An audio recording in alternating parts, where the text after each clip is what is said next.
Hello, Abraham. Thank you for everything. I'm here because I'm kind of stuck on something. I've done a lot of healing over the last decade, and it's been an interesting journey, and I've appreciated all that I've learned. Part of what happened with that is when I would have a strong intention that I'd want to heal, I would have an experience where I would get a recall of some kind of trauma.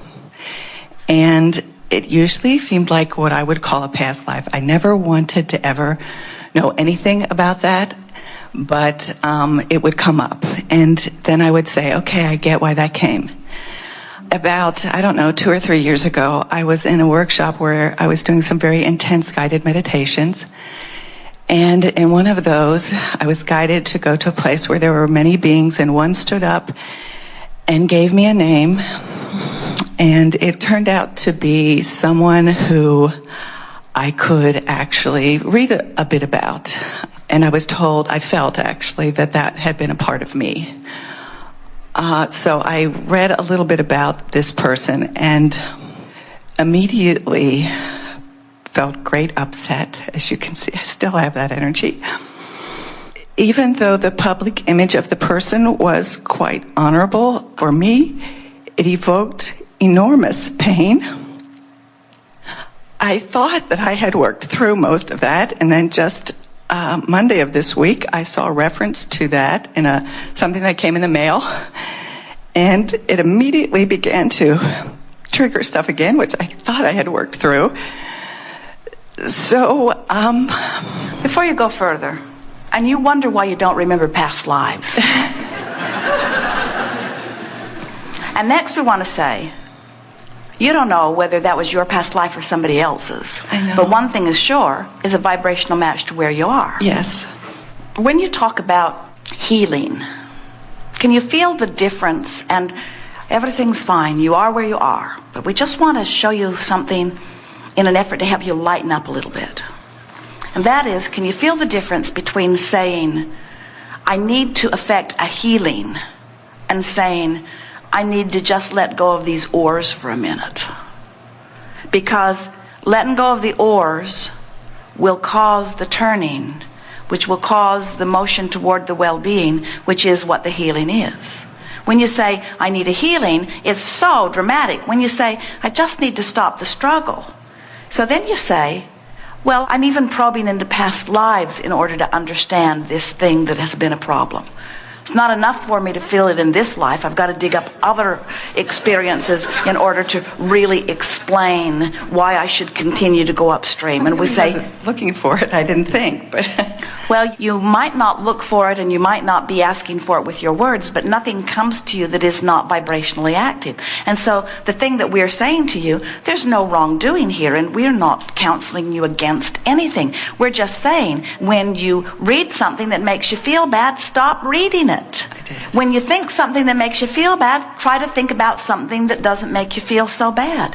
You're not ever going to unravel a problem. When you look at a problem and you say, this is something that I need to heal from in this life experience, you will then begin attracting all kinds of others who are also trying to heal from it, even stuff that didn't happen to you, even stuff that has never happened to you, or maybe stuff that has happened to you in a past life. But your inner being is wise enough not to burden you with it when you were born. Why are you trying to dig it up now, you see?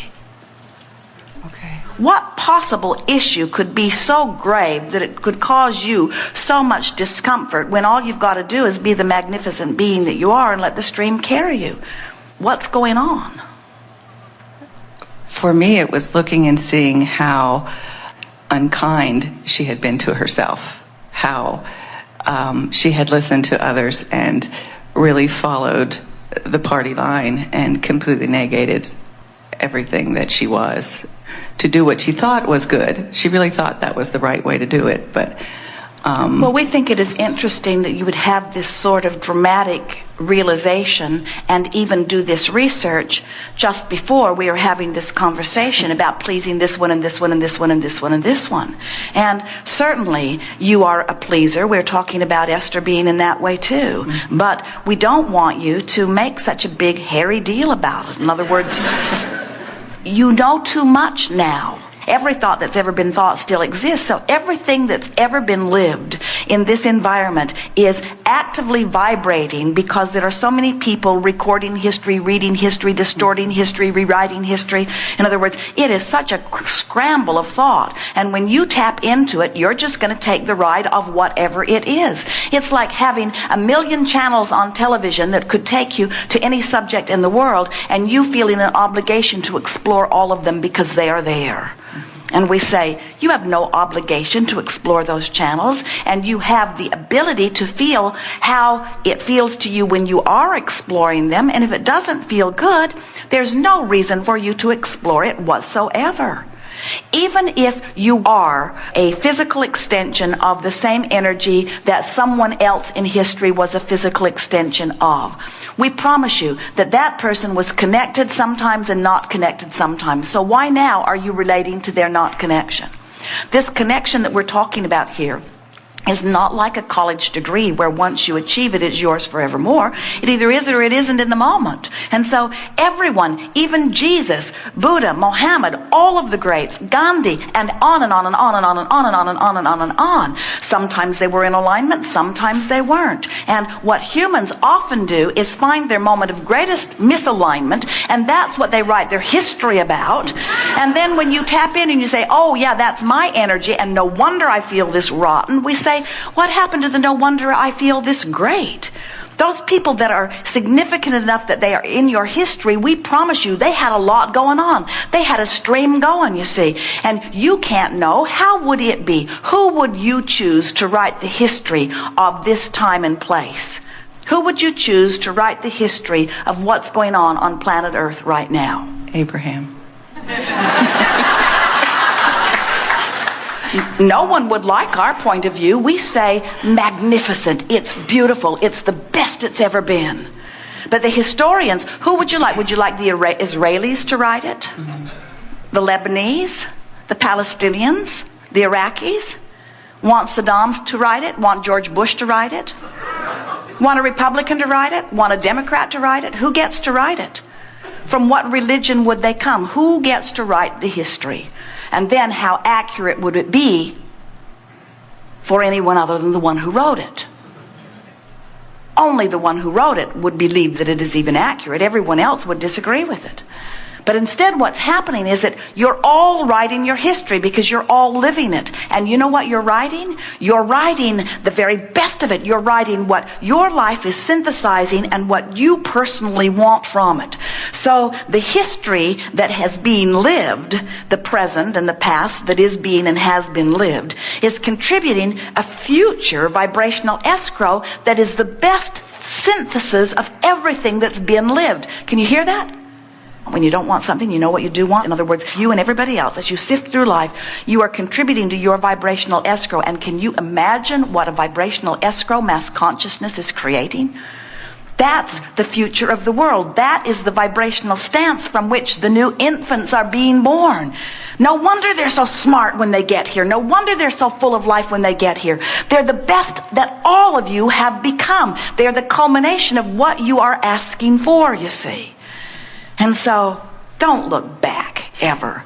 Try to find what's out there in your vibrational escrow. Can I ask, this person also had gifts that she was able to write, and she had passion, and she went out in the world. If that was symbolic of things going on with me, irrelevant whether I actually was that energy or not, can I claim those gifts?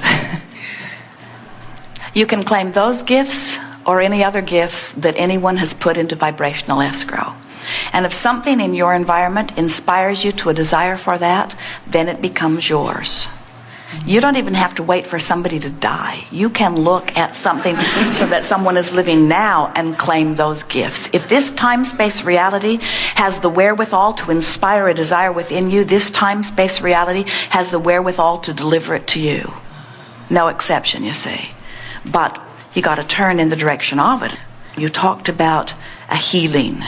And we want so much for you to understand that if healing means moving away from sickness and moving into something that is better, or moving away from sadness and moving into something better, people use healing in a lot of different ways. We want you to hear what we mean, that here's joy and here's despair. And joy certainly would be a healing of despair. Here's wellness and here's sickness, and wellness certainly would be a healing of sickness. Here's abundance and here's poverty, and abundance certainly would be a healing of poverty. So it seems logical that what we're asking you to do is get over here and be healed.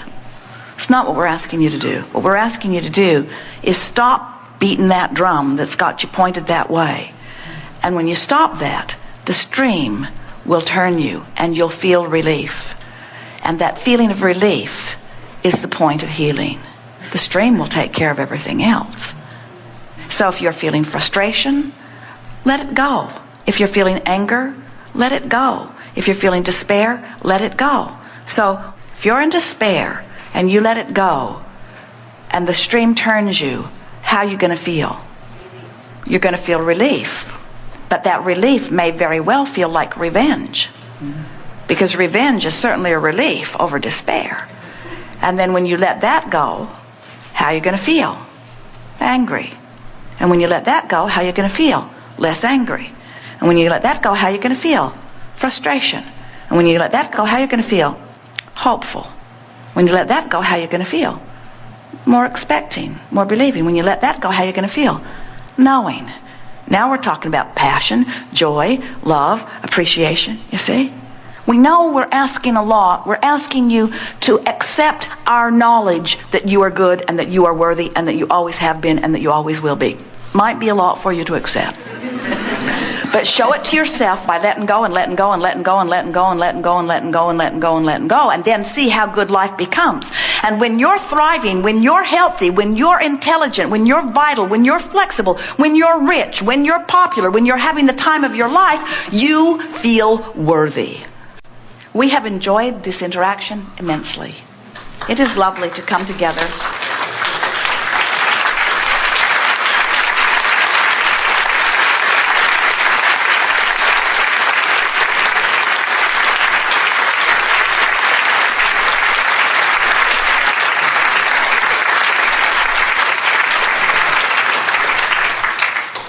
We've had a very good day together, haven't we? Yes.